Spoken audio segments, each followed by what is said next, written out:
Assalamualaikum warahmatullahi wabarakatuh. Salam sejahtera bagi kita semua.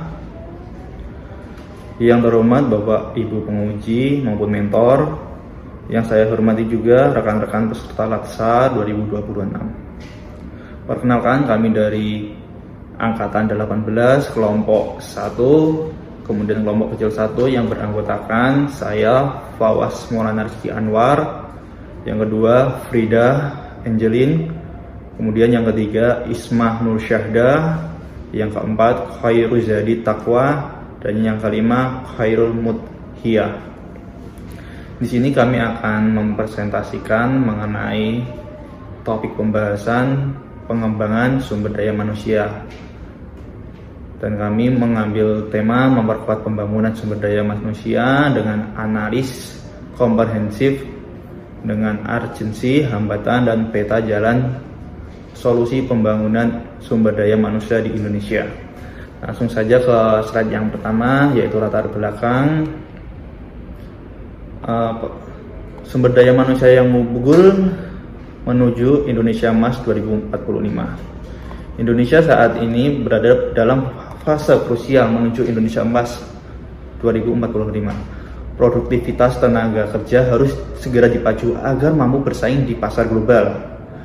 Tanpa sumber daya manusia yang unggul, bonus demografi hanya akan menjadi beban ekonomi bagi kita, yaitu bagi bangsa kita. Kemudian untuk menuju Indonesia Emas 2045, kita memerlukan fondasi yang kuat, yaitu pendidikan yang berkualitas, kemudian penguasaan iptek, kemudian derajat kesehatan optimal, dan karakter dan integritas. Kenapa pendidikan yang berkualitas? Karena membangun fondasi bangsa dan negara itu yang paling penting adalah pendidikan yang berkualitas. Kemudian penguasaan iptek. Dengan adanya iptek, itu akan mendorong inovasi dan kemandirian teknologi nasional. Kemudian derajat kesehatan yang optimal, karena kesehatan itu menjamin kualitas fisik dan kognitif bagi penerus generasi bangsa. Kemudian karakter dan integritas. Dengan adanya karakter dan integritas dapat membentuk sumber daya manusia yang jujur, disiplin, bertanggung jawab untuk meningkatkan daya saing dan mewujudkan Indonesia Emas 2045. Memperkuat pembangunan sumber daya manusia merupakan salah satu prioritas program utama, yaitu agenda nasional. Fokusnya bukan hanya dalam kuantitas tenaga kerja, tetapi juga kualitas tenaga kerja secara menyeluruh. Kemudian langsung saja ke slide berikutnya. Selanjutnya, yang ketiga ada 3 hambatan utama akselerasi sumber daya manusia. Isu-isu tersebut saling berkaitan membentuk satu ekosistem yang harus diselesaikan secara holistik karena saling berkesinambungan. Yang pertama ada masalah pendidikan. Masalah pendidikan ini terkait dengan kualitas pendidikan yang belum merata antara perkotaan dengan wilayah 3T, yakni wilayah terdepan, terluar, dan tertinggal. Dengan dampak yakni ketimpangan kompetensi nasional, mobilitas sosial yang terhambat. Lalu yang kedua ada skill mismatch. Skill mismatch ini diakibatkan karena kurikulum yang berbeda antara kurikulum sekolah dengan permintaan dari industri, sehingga menyebabkan pengangguran terdidik yang meningkat, serta industri kekurangan tenaga kerja yang kompeten. Yang ketiga, ada masalah kesehatan. Nah, masalah kesehatan ini disebabkan karena stunting, sanitasi, lalu ada gizi yang tidak seimbang, yang mengakibatkan penurunan kemampuan kognitif dan produktivitas yang rendah. Kemudian ada 3 hambatan lanjutan akselerasi sumber daya manusia. Di sini ada 3, yaitu yang pertama ada tata kelola, yang kedua adalah digital divide, dan yang ketiga adalah mentalitas dan budaya kerja. Yang pertama yaitu tata kelola. Program pembangunan sumber daya manusia sering berjalan secara parsial antar instansi. Belum ada penyatuan yang terintegrasi, belum ada kejelasan, sehingga hal tersebut menyebabkan kurangnya sinkronisasi kebijakan antara pusat dan daerah. Hal tersebut dapat berdampak pada adanya tumpang tindih program, pemborosan sumber daya, hingga hasil yang kurang maksimal. Untuk itu, kedepannya dibutuhkan adanya integrasi yang kuat melalui perencanaan bersama yang terstruktur, terorganisasi, sehingga program bisa saling melengkapi dan memberikan dampak yang jelas. Kemudian kita beralih yang kedua, yaitu digital divide. Digital divide atau kesenjangan digital. Perkembangan teknologi saat ini berkembang dengan sangat pesat. Namun, hal tersebut tidak diikuti dengan pemerataan literasi digital di seluruh wilayah. Bisa kita lihat, masih banyak daerah-daerah tertinggal yang kesulitan untuk memperoleh informasi secara digital.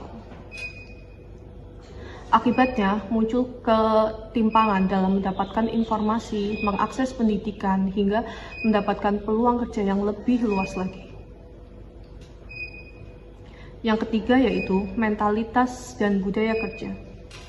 Perubahan zaman menuntut kita untuk memiliki pola pikir yang lebih adaptif, inovatif, dan terbuka. Namun, pada kenyataannya, saat ini belum semua SDM siap untuk menghadapi perubahan tersebut. Selain itu, etos kerja seperti disiplin, tanggung jawab, dan profesionalisme masih perlu diperkuat lagi. Hal tersebut dapat mempengaruhi produktivitas dan daya saing. Untuk mengatasi hal tersebut, perlu adanya pembentukan daya kerja yang lebih positif bisa melalui pendidikan karakter, pelatihan berkelanjutan, serta kepemimpinan yang mampu menjadi teladan. Lingkungan kerja pun juga perlu mendorong adanya kolaborasi, inovasi, dan semangat untuk terus belajar. Untuk selanjutnya yaitu matriks pemecahan masalah sumber daya manusia.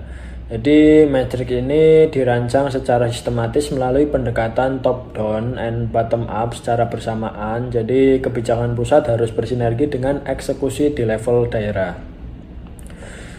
Kemudian pada matriks kali ini ada 4 permasalahan beserta dengan pemecahan masalahnya. Yang pertama yaitu kesenjangan kompetensi, yang nantinya berdampak pada rendahnya daya saing tenaga kerja di pasar global. Yang alternatif pemecahan masalahnya yaitu revitalisasi kurikulum vokasi berbasis industri dengan sertifikasi kompetensi wajib. Kemudian permasalahan yang kedua adalah akses digital, yang berdampak pada kesenjangan ekonomi antar wilayah yang semakin melebar. Salah satu cara pemecahan masalahnya yaitu dengan digital bootcamp massal dan pemerataan infrastruktur internet edukatif. Permasalahan yang ketiga yaitu stunting dan gizi. Jadi yang akan berdampak pada penurunan kualitas sumber daya manusia generasi di masa yang akan datang. Solusi yang ditawarkan pada matriks ini yaitu intervensi gizi berbasis data real time di tiap daerah. Kemudian selanjutnya yaitu permasalahan dalam adaptasi teknologi yang berdampak pada ketergantungan pada tenaga ahli asing karena ketidakmampuan dari tenaga lokal untuk memenuhi kebutuhan adaptasi teknologi tersebut. Sehingga alternatif pemecahan masalahnya yaitu dengan cara insentif riset dan pengembangan atau R&D bagi tenaga kerja lokal. Baik, untuk slide selanjutnya ada investasi SDM, dampak permanen bagi kedaulatan bangsa. Pembangunan SDM dalam bingkai Astagita yang keempat ini ada investasi jangka panjang, jadi mungkin hasilnya tidak instan dan dampaknya akan sangat besar dan berkelanjutan. Mungkin ada peran dari stakeholdernya ya, misal dari akademisi itu bisa menyusun kurikulum yang relevan dengan zaman sekarang atau menghasilkan riset yang lebih aplikatif.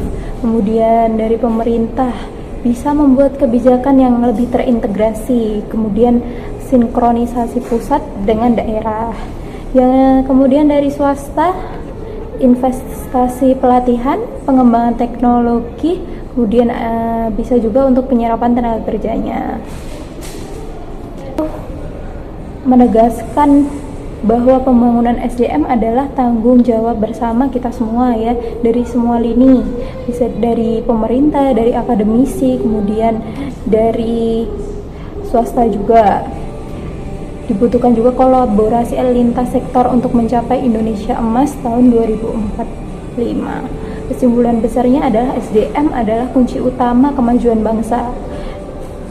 Masalah SDM ini kan bersifat kompleks dan saling terkait ya. Jadi solusinya itu harus terintegrasi, berbasis data, dan harus melibatkan semua pihak agar pembangunan SDM ini bisa tercapai.